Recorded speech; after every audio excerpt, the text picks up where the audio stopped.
SportsLocker Sunday. I'm Charlie Clifford. We're joined now by the fastest ride today at Road America, Scott Dixon. Scott, we appreciate you staying up late with us tonight. How we doing out there in Cheeseland? It's a good day in Cheeseland, man. We're extremely happy with how it turned out. You know, it was we didn't start. You know, we started in fifth position, and we had some issues in the morning warm-up with you know, fuel and things like that. But man, we picked them off and had a late, you know, sort of late mid-race restart there. We were able to get the lead, and we didn't look back after that. So you know, for us to get a victory here in Road America, for me, it's you know, first win here, and definitely feels very special. They had a hell of a crowd here today. And you know, it's exciting to finish on top. And we woke up today thinking, as you said, this is Team Penske written all over it. They start 1 through 4, they finish 2 through 5.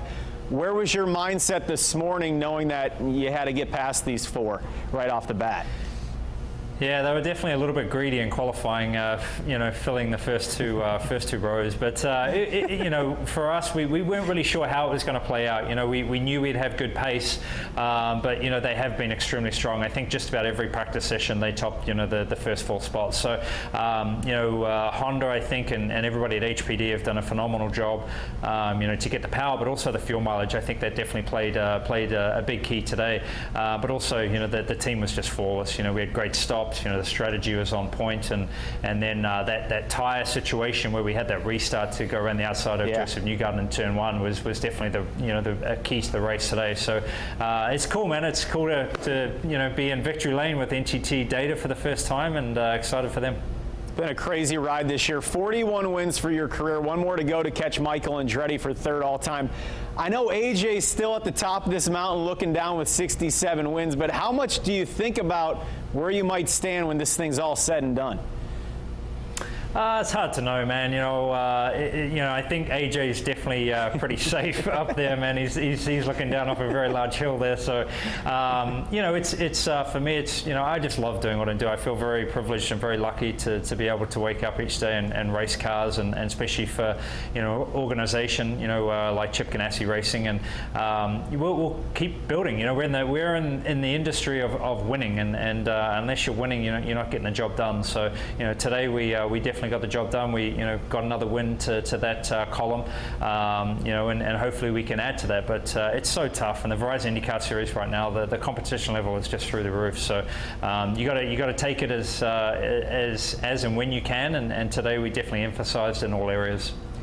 And Scott, looking at your team today, your guy Tony Kanaan and Alexander Rossi find some more trouble somehow. This dates back to Texas, where Rossi got the worst of it. Early today, a little activity between the two, and then the 10 car ends up in turn 11. No penalty on Rossi, but what's going on between these two? I don't know. I haven't seen the replay yet, and you know, I think for the first and you know, for the most you know, part is that TK was okay. It looked like you know, it was a big crash, you know, from the remains I saw of the car, and it looked like it actually took Tony a little while to get out of the car. So just glad he's okay. But yeah, I don't know. I saw some debris in the carousel, and you know, he ended up, you know, a couple of corners later. So I'm not sure what triggered that or how it actually happened. But you know, I think the most important part is that both guys were okay. Yeah, play nice between those two with 7 to go. Crazy month for you. The wicked crash at Indy. You head up and fire up the engine at Le Mans, and now a win at a track that's had your number. How are you feeling physically, man? I mean, is it tougher to get out of bed these days? How are you pulling all this off?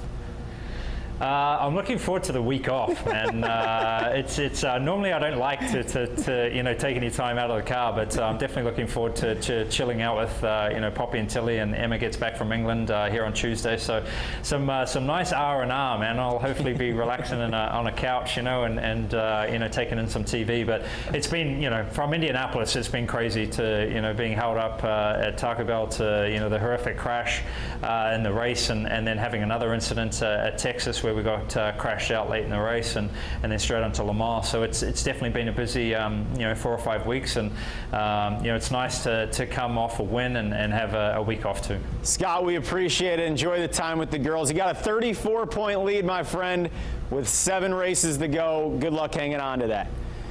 I appreciate it, man. We'll keep building on it. Thank you. All right, have a good night.